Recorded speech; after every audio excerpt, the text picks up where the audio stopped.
Renato Gaúcho e o Cruzeiro. Tava quase tudo certo. Não, vai ser o Renato. Mas eu acho que não é bem assim, né, Raíssa? Conta pra gente esse bastidor aí. Confusão, né, Elan? Como a gente trouxe ontem, o Renato Gaúcho era o plano A do Cruzeiro por um desejo do Pedro Lourenço, que é o dono da SAF do Cruzeiro. Mas o pessoal do departamento de futebol, Alexandre Matos, eles não estavam muito convictos desse nome. Ainda assim, foram atrás do Renato Gaúcho, iniciaram os contatos com o Renato e agendaram uma reunião para essa terça-feira por volta de 1 hora da tarde. Uma reunião por telefone. O Renato ligou para o Matos nesse horário, nessa terça, 1 hora da tarde. O Matos atendeu e disse o seguinte: olha só, Renato, eu tô almoçando, não dá para falar agora não. E aí, o Renato não entendeu nada e ficou super chateado. O staff do Renato tratou a situação como uma piada, como uma falta de respeito.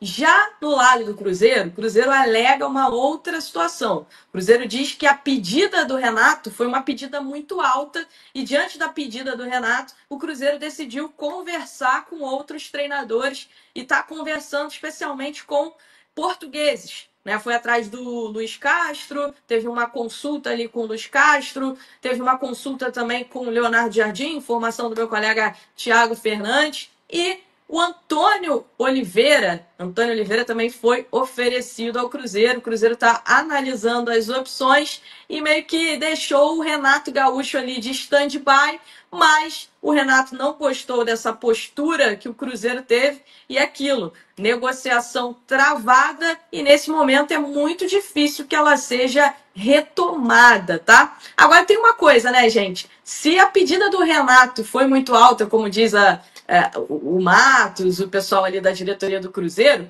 Luiz Castro não vai ser barato, Leonardo Jardim não vai ser barato, né? Isso é bem óbvio que não vai ser barato, mas com essa confusão ficou feio ali para os dois lados, não é de hoje que o Cruzeiro vem se envolvendo em algumas confusões em relação a negociações e, enfim, vamos ver quem será o novo treinador do Cruzeiro, porque a situação com o Renato não tá legal. Pela história que a Raíssa me contou, em nada me espanta.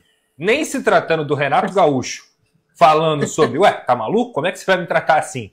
E muito menos do Alexandre Matos, que é um diretor que ano após ano ele vem se mostrando um cara que caiu muito de rendimento no ofício dele. No Vasco já fez um péssimo trabalho, teve a história do Diniz, onde foi sabido que ele seria demitido sem mesmo ter falado com o próprio Fernando Diniz, e aí teve o chilique lá todo, o chilique onde o Fernando Diniz estava correto, e a diretoria não teve peito para manter a decisão de demitir o Fernando Diniz, e agora essa história. Renato, eu tô almoçando, daqui a pouco eu te ligo. Desculpa, meu amigo, se você tem interesse num treinador, você jamais pode falar com um cara dessa maneira. O cara tá te ligando para dar um retorno. Exatamente. Né? Talvez para dar uma resposta. O Renato tava ligando para falar, olha, quero assim assado, né? Ele falou, não posso falar agora, eu tô almoçando.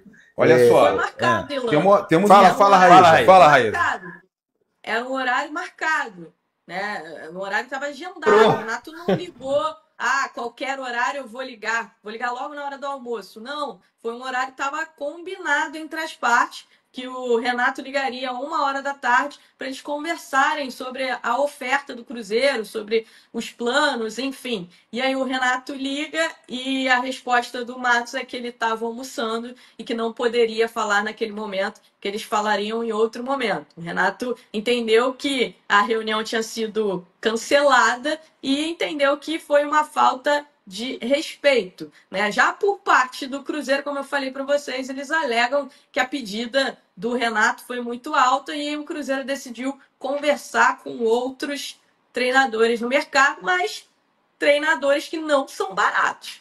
Não parece uma reação normal, uma resposta normal do Alexandre Matos, é uma ligação do Renato na hora marcada para dar uma resposta certamente esperada pelo Cruzeiro.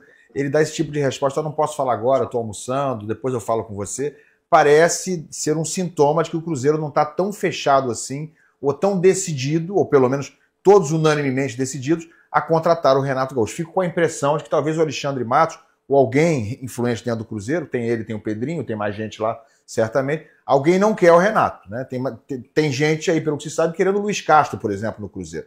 Então o Renato, eu acho que já não é, nesse momento, uma unanimidade, E o próprio E o Renato Renato é bom treinador, cara. E o Renato, além de ser bom treinador, é macaco velho nesse troço aí. Ele deve ter sentido pelo tom. Ele não vai querer chegar com... Ele deve ter sentido no tom que, ó, vem que está esquisito. Né? Essa é uma resposta Não, e ele esquisita. tá vindo de um momento ali que ele passou um momento difícil. Ele teve um pouco de um quê de Diniz também com a imprensa, né? Ele Sim. teve uma A arranca-rabo imprensa com a gaúcha imprensa. lá é... Mas eu, Pega nesse firme. caso, eu vou defender o Renato. Cara, o Renato deve estar de saco cheio também. O cara é perseguido em tudo quanto é lugar. Eu chego a imaginar, eu não vou entrar nesse quesito não, tá? Ó, e estou eximindo vocês dessa opinião aqui. Mas eu chego, às vezes, a pensar que o Renato é perseguido por posição política. Não pode, cara, não é possível. É por posição política, é por causa ele declarou voto em eleição. Não é possível. E eu não estou falando a favor de lado nenhum, mas eu percebo que a parte da imprensa que persegue ele é por questão política, cara. Impressionante. O cara é perseguido, cara. Eu acho que se for assim, 90% dos jogadores seriam perseguidos. Porque a Não, maioria alguns... vota no mesmo candidato que o Renato divulgou o voto. Mas não fica divulgando. Que não é o que não fica. O Neymar faz.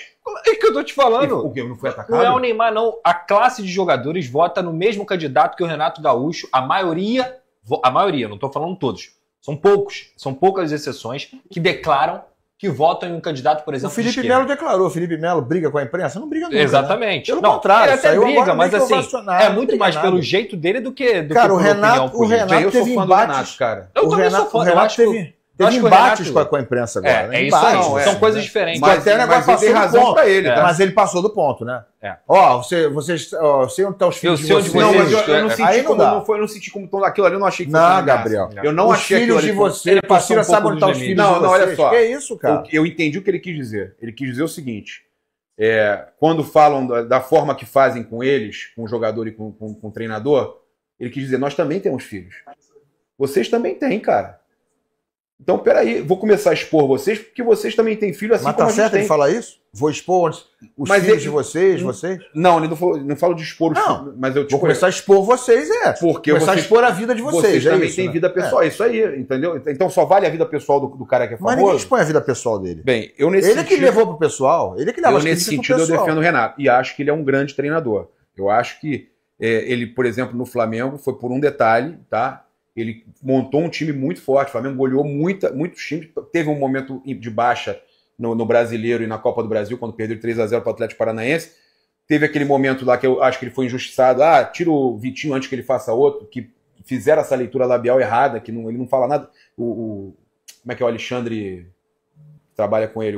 Alexandre Mendes. Alexandre Mendes, que dizem que é o cara que dá o treino pro Renato, que o Renato não dá treino nenhum, também uma falácia do caramba. Então, cara, eu acho que ele foi muito injustiçado sempre. Sou fã do Renato Gaúcho, independente do gol de barriga. Sou fã do Renato Gaúcho, porque pra mim o título que ele ganhou com o Flamengo em 87 é mais importante que o gol de barriga. É mais importante? O Renato, ele paga muito pelo cara do gol de personagem, barriga, né? Não é mais importante, Raíza? É mais, lógico, brasileiro é mais importante. Mas assim, o Renato ele paga muito pelo personagem, né? Ele gosta de manter um personagem. E aí acho que tem muita gente que pega no pé dele por essa questão do personagem. Que você falou, esse negócio de dar treino, que é o auxiliar dele que dá treino. Não, o Renato dá treino. Se você conversa com os jogadores falam bem dos treinos do Renato, falam que o Renato é um cara que busca sempre um futebol ofensivo, que busca privilegiar o ataque, busca privilegiar conexões entre jogadores. Então, assim, eu acho que ele paga muito por essa questão do personagem do Renato, e aí não tem jeito, a galera pega no pé, algumas declarações dele. Aquela declaração que ele deu na época do Grêmio, que ele falou, com 200 milhões é muito fácil, e quando ele chegou no Flamengo, aquilo ali perseguiu ele.